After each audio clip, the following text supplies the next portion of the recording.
77 Republic day था हमारा, और इस ज़मीन में हम सब लोग सुबह से यहाँ पर हैं और बड़े जोश और उल्लास के साथ लोगों ने मनाया इसमें।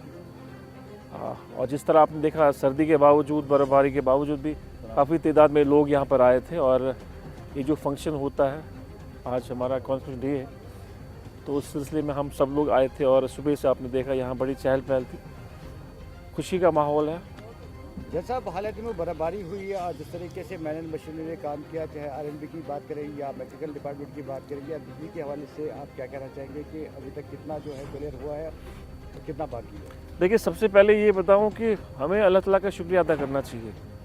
मतलब हमें 2 रकात नमाज पढ़नी चाहिए और इस बात के लिए कि हमारे यहाँ जो वाटर बॉडीज़ थी कंप्लीट ड्राइड अप हो चुकी थी और मस्जिदों में, दरगाहों में लोग दुआएं कर रहे थे कि बर्फ़बारी होनी चाहिए। अब अल्लाह मियाँ ने हमारी सुनी और बर्फ़बारी हुई।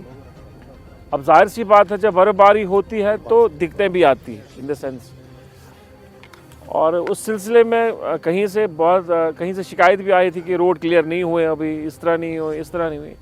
अगर आप मजमूई तौर ये देखा जाए कि जो डेवलपमेंट कंट्रीज़ है, अगर वहाँ बर्फ़बारी होती है तो कम से कम 2 दिन तक वहाँ कोई एक्टिविटी नहीं होती। 2 दिन के बाद मैन और मशीनरी ऑन जॉब जाती है और अपना काम कर लेती है। मैं समझता हूँ कि यहाँ पर भी काफ़ी हद तक जो है, कहीं कहीं रहा होगा, पर काफ़ी हद तक मजमूई तो 90% जो है अभी तक हमने सड़कें खोली है। जो बड़ी प्रायोरिटी 1 रोड्स है, प्रायोरिटी 2 रोड्स हमारी है।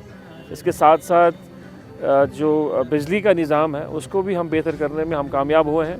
उसमें भी हम, मेरे ख्याल से 90% तक अब तक हम कामयाब हो चुके होंगे। 10% रह गया होगा, वो इंशाल्लाह रहमान आज या कल, क्योंकि इसके साथ साथ ही ये फंक्शन थी, ये इवेंट भी बहुत इंपॉर्टेंट था। इसके साथ साथ क्योंकि बर्फ़बारी के साथ साथ 26 का था और यहाँ भी लोग थोड़ा बिजी थे।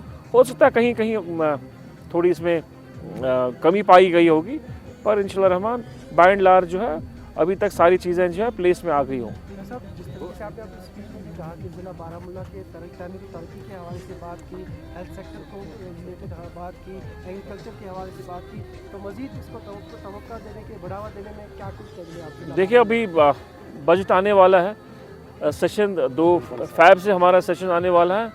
ऑनरेबल सीएम अपने बजट स्पीच में बहुत सारी चीज़ें बताएंगी, चाहे वो हॉर्टिकल्चर के हवाले से हो, एग्रीकल्चर के हवाले से हो, हेल्थ और फैमिली वेलफेयर के हवाले से हो, स्कूल एजुकेशन के हवाले से हो, स्किल डेवलपमेंट के हवाले से हो, जो भी हमारे शोबे हैं जिनको मैंने यहाँ टच किया, उस हवाले से है बजट प्रिपरेशन हो चुकी है। और सीएम साहब अपने बजट स्पीच में जब वो बजट डॉक्यूमेंट लाएंगे हाउस में, तो आपको पूरी जानकारी मिलेगी। जैसा फ्रूट मंडी के अंदर जो है अभी काफ़ी माल पड़ा हुआ है, किस तरीके से उसको ट्रांसपोर्ट किया जा सकता है? नहीं, रास्ता एक दिन के लिए बंद था। कल भी थोड़ी कहीं दिक्कतें थी, हल्की फुल्की बारिश हुई थी, या जो बर्फ़बारी अभी हाल ही दिनों में हुआ उसकी वजह से कहीं रुका था। पर बेशतर जो हमारा जो प्रोड्यूस है वो फ्रूट मंडियों से निकल कर जो बाकी देश की बाकी मंडियों में है। हाँ, अब स्टोरेज जो हमारी जो पोस्ट हार्वेस्टिंग हमारे जो कोल्ड स्टोरेज है, कोल्ड स्टोरेज में अभी भी है हमारा जो अभी फ्रूट है वहाँ पर है, और मुझे लगता है वो मार्च अप्रैल तक चलता रहता है, उसमें कोई दिक्कत नहीं है। बाय एंड लार्ज जो हमारे मार्जिनल फार्मर्स होते हैं या जो फ्रूट मंडी में जो बिज़नेस होता है, हमारा जो सारा प्रोड्यूस है वो अब तक निकल गया है। देखिए, आपने युवा मिशन की बात करी है। युवा मिशन में हमारा जो टारगेट है ये वो है अगले 4 साल तक, 4 साल का ये है कि हम लोग 1,37,000 जो है नए फ्रेश एंटरप्रेन्योर्स बनाएंगे और कम से कम बेश में 4.5 लाख के करीब जो है रोज़गार लोगों को मिलेगी।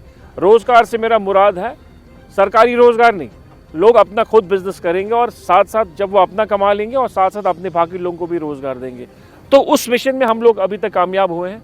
आपकी बात सही है, जब एक बार डीसी ऑफिस से डीएलसीसी जो कमेटी होती है जो क्लियर करती है इन केसेस को, फिर जो बैंक्स में जाती है, बैंक्स के अपने नॉर्म्स होते हैं क्लियरेंस के, वहाँ पर वो कहीं कहीं क्योंकि उनका सिबिल देखना होता है, ओवरऑल उनकी परफॉर्मेंस देखनी होती है, हो सकता है कोई लोन एनपीए ना गया हो, वो चेक करते हैं।